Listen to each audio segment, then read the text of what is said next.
सभी भक्तों का हार्दिक अभिनंदन। हम जोरदार जयकारा दरबार में इनके नाम का बोल श्याम प्यारे की भैया हमारे मैं मंडल की ओर से अनुरोध करूंगा कि हम उनका फिरका पहनाकर स्वागत करें और जोरदार जयकारी के साथ अगली आवाज को आवाज देंगे।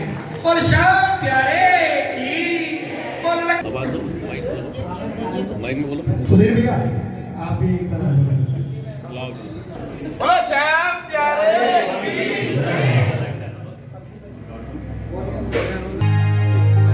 बोलिए साचे दरबार की, बोलिए भक्त और भगवान की, बोलिए काम बनाने वाले की, बोलिए सचे सरकार की, बोलिए भंडार। एक बार सभी जितने भी प्रेमी दरबार में उपस्थित हैं और जितने भी सेवा के मेंबर हैं,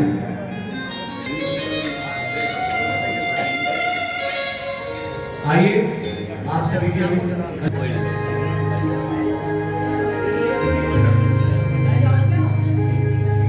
पधारो, बोलो धन खड़ी धन भाग लीले चढ़ सिर शाम। उछालो बिल्कुल सीधे सीधे हाथ और जोरदार तालियां बजाकर 1 2 3 4।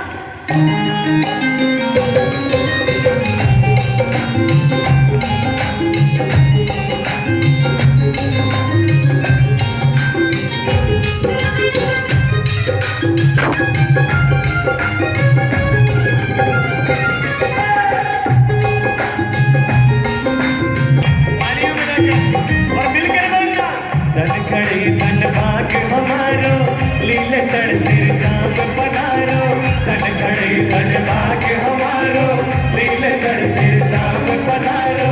करो स्वागत बाबा का, करो स्वागत बाबा का, करो स्वागत बाबा का, करो स्वागत बाबा का।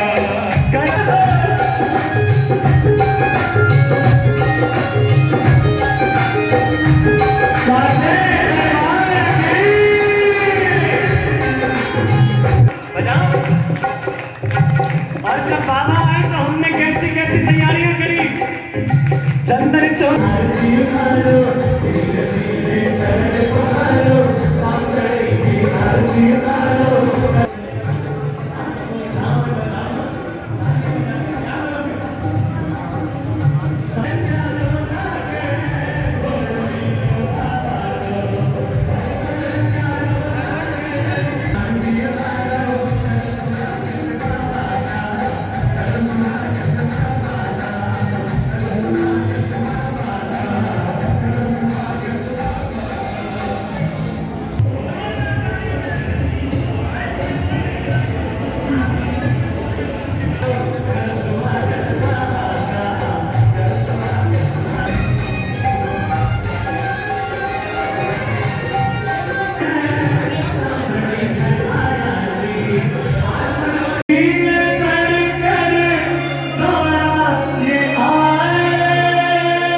मुझे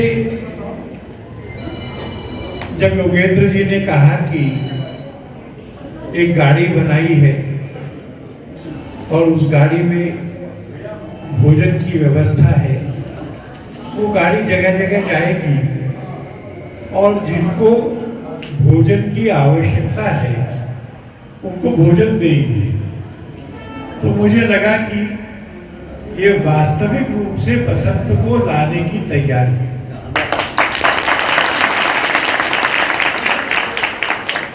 हमने अभी कोविड का काल देखा था,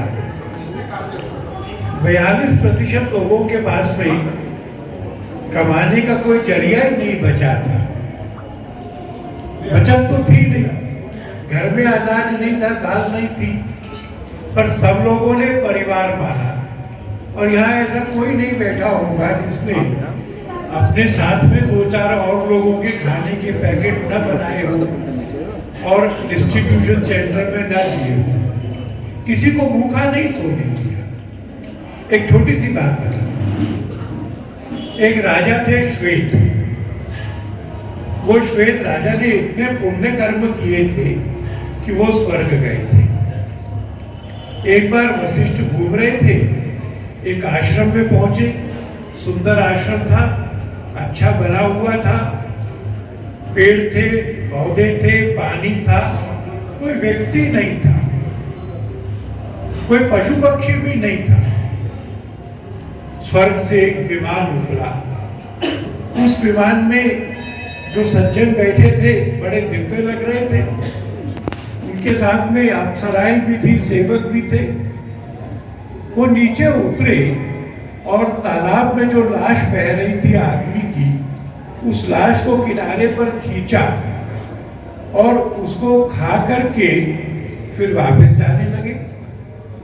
तो वशिष्ठ ने कहा, आप स्वर्ग के विमान से आए हैं, आप दिव्य पुरुष हैं, आपके साथ में अप्सराएं और किन्नर हैं, पर आप एक आदमी की लाश का मांस खा रहे हैं, इसकी क्या कथा है? तो उन्होंने कहा कि मैं जब धरती पर था तो राजा था, मैं श्वेत नाम का राजा था।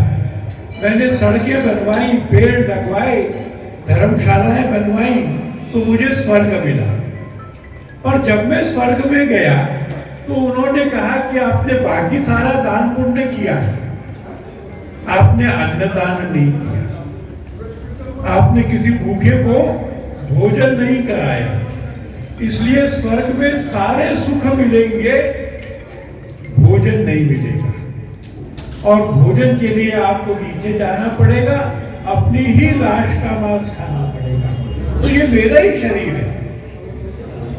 तो ये मुझे घटना मैंने पढ़ी कोविड के दिनों में। मुझे अन्नदान का महत्व दोबारा से ध्यान में आया।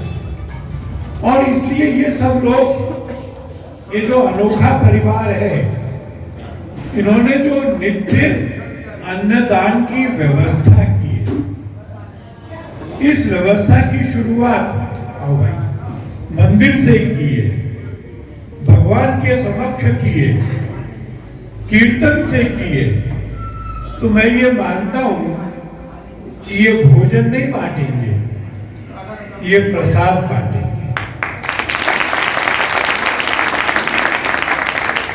और जिस प्रेम से मां बच्चों को भोजन कराती है, उतने प्रेम से बांटेंगे। और ये सोच के नहीं बांटेंगे कि मैं इनका भला कर रहा हूं, ये सोच के बांटेंगे कि इन सबका आशीर्वाद हमको मिले, इसलिए मैं इनके रूप में भगवान को भोजन करा। आप सबको बहुत बधाई हो, बहुत शुभकामनाएं हो। कभी तो ये इकट्ठा होकर के 800-900 लोग रक्तदान करते, किसी बीमार की मदद करते, दवाइयों की व्यवस्था करते, और आप भोजन भी करा रहे हैं। ईश्वर आपके सब मनोरथों को सफल करे। भारतीय गणतंत्र दिवस के इस पावन बेला पर एवं वसंत के इस पावन मौके पर गुरु जी के दरबार में, जहाँ माननीय आलोक जी खुद यहाँ पर उपस्थित हुए हों, उपस्थित भाइयों बहनों, आज इतनी व्यवस्था में से हर घर में, हर मोहल्ले में तिरंगे लग रहे हैं, लेकिन सब उसको छोड़कर यहाँ आए हैं। उसके दो कारण हैं, एक तो श्याम जी के दर्शन और दूसरा माननीय आलोक जी के दर्शन। अरे देखिए, एक स्टोरी सुना रहे थे अभी आलोक जी, लेकिन आलोक जी अपने आप में एक स्टोरी अलग ही है। मुझे लोग कहते हैं शिल्पी जी आपके मन में कंसेप्ट कहाँ से आया डेड बॉडी क्रिमेशन का। और सच बोलूं, मैं जब छोटा था तो मैंने एक व्यक्ति का नाम सुना था जिन्होंने समय को बदला। एक इनके लिए एक शेर कहा जा सकता है कि कुछ लोग थे, आलोक जी आपके लिए, कुछ लोग थे कि वक्त के सांचे में ढल गए, कुछ लोग हैं कि वक्त के सांचे बदल गए। ये हमारा जीवन, या तो हम मरने के बाद जला दिए जाते हैं या दफना दिए जाते हैं। पशु हमारे से कई गुना अच्छा है जी। किसी की खाल काम आती है, किसी के बाल काम आते हैं, किसी की आंख काम आती है, किसी के पंजे काम आते हैं। उस कंसेप्ट को बदल के माननीय आलोक जी ने दलीची के माध्यम से एक प्रयास किया, एक शुरुआत की। क्यों ना जो बॉडी के पार्ट्स हैं वो किसी के काम आ जाए। कई लोगों को जीवन मिलेगा, किसी को किडनी मिलेगी, किसी को आंखें मिलेंगी, किसी को हार्ट मिलेगा। शुरू में लोगों ने इनको क्रिटिसाइज भी किया, क्योंकि मुझे याद है जब मैंने डेड बॉडी का कंसेप्ट शुरू किया तो मेरा सगा भाई कहता था कि इसने लाशों का व्यापार शुरू कर दिया, कफन बेचता है। लेकिन जब भी आप कोई अच्छा काम करेंगे, आंखें खुली रखना, कान बंद रखना, और पेड़ पे फल आएंगे तो पत्थर पड़ेंगे ही पड़ेंगे। लेकिन आलोक जी ने सिद्ध कर दिया इस बात को। आज यहाँ नहीं, मैं अभी आसनसोल गया था एक फंक्शन में, बहुत बड़ा फंक्शन था, 1500 लोग थे। उन्होंने मुझे एज पद्मश्री बुलाया था।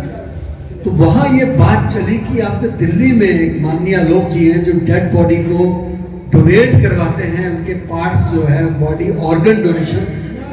तो मुझे इतना मेरा सिर ऊंचा हो गया कि मैं उन्हीं का चेला हो गई, मैं तो उन्हीं के दरबार में हूँ।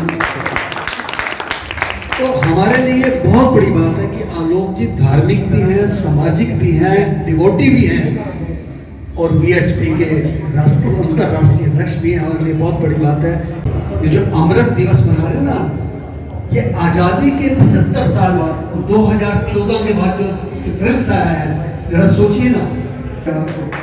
आज आप जो लंगर शुरू कर रहे हैं, मैं समझता हूँ जिन हाथों से आप शुरू कराने जा रहे हैं, इस लंगर में हिंदी है, मतलब है हिंदुस्तान हमारा सारे जहां से अच्छा हिंदुस्तान। जय हिंद।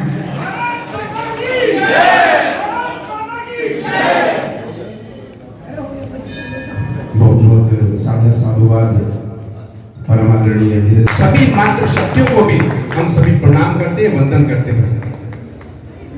निगम पार्षद गुंजन बहन, गुंजन गुप्ता जी, बड़े भाई साहब आलोक कुमार जी, अजय भाई जी, परवेश जी, हर्ष, जितना मैं 5 मिनट और उसके बाद 5 मिनट में आरती है, बस आरती के बाद।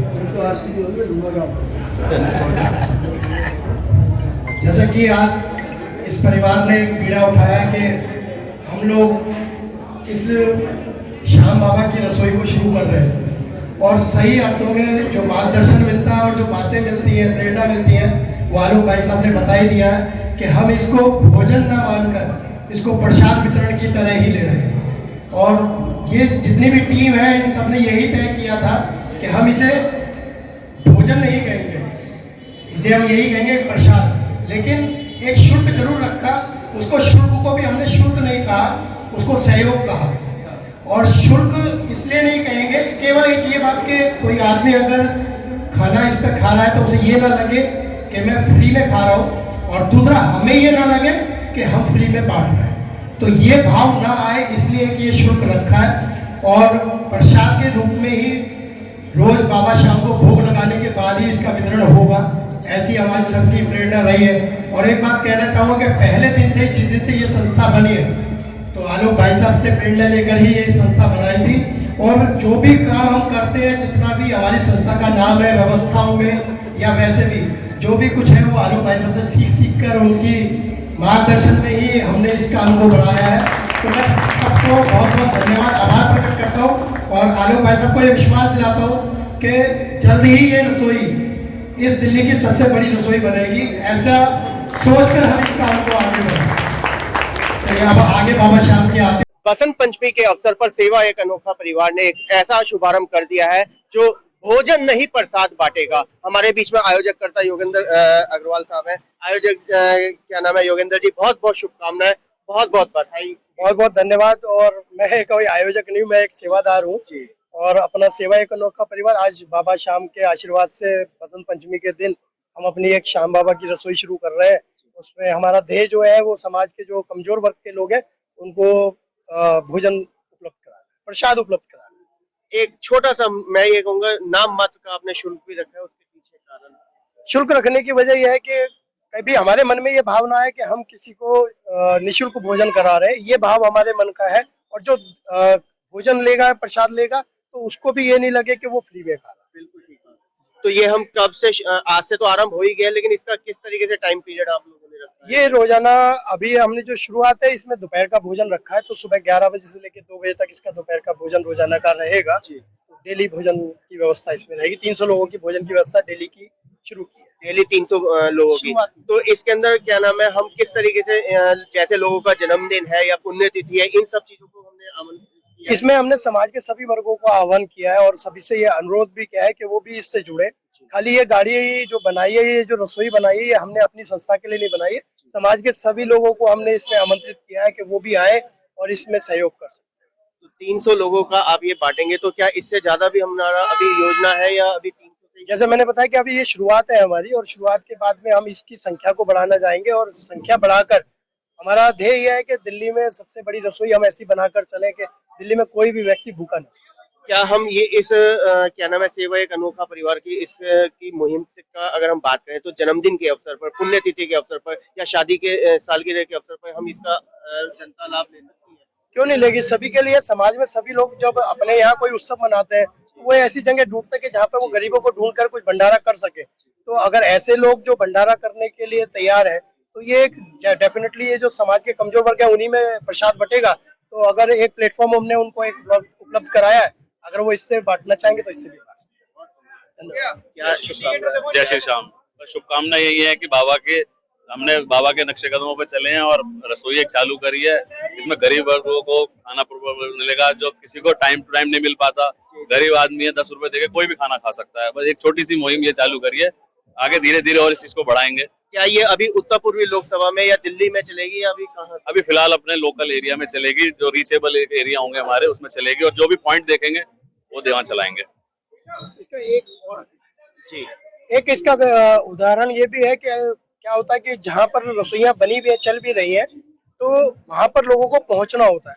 ये पहली रसोई दिल्ली की होगी जहाँ पर ये लोगों तक पहुँचे। बिल्कुल। तो हमारा मकसद भी है कि हम लोगों तक पहुँचे, लोग हम तक पहुँचे। कहीं ना कहीं जोमेटो स्विगी को नुकसान पहुंचाना है।